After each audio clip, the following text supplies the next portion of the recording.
How to fix Messenger couldn't connect to camera or microphone issues.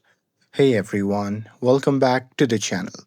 In today's video, I'll show you how to fix Messenger couldn't connect to camera or microphone issues. So now, without further ado, let's get started. So here, let's start with the step 1, that is to check the app permission.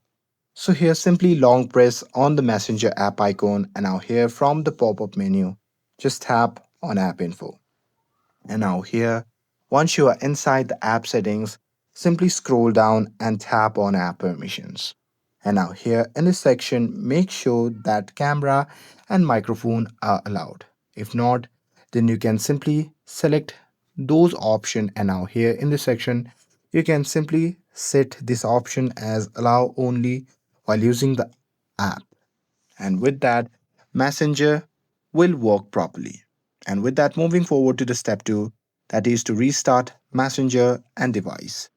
So here you can simply close the Messenger app completely, and after that you can simply restart your phone. And once you're done restarting it, you can open the Messenger and try a call or video once more time.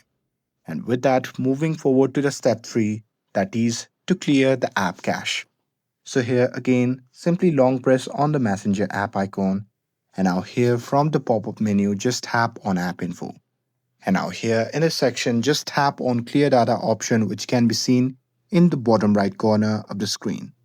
And now here from the pop-up menu, just tap on Clear Cache and confirm it by tapping on OK. And once you do that, it will clear the temporary files that may block the camera or the mic. And with that, moving forward to the step 4, that is to update the Messenger. So here, simply go to the Play Store, and from there, you can simply search for Messenger app. And there, if you find any update button available, then you can just tap on it to update the Messenger to the latest version.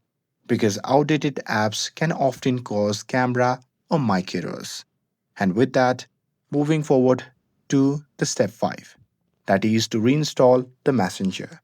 So here, if you find that problem even after doing all the above solutions, then what you can do is simply uninstall the Messenger app, and after that you can simply reinstall it from the Play Store. And once you have reinstalled it, you can grant permission when prompted. And that's it. With this, if you found this video helpful, then don't forget to like, share, and subscribe to get updated for more videos. Thanks for watching, and I'll see you in the next video.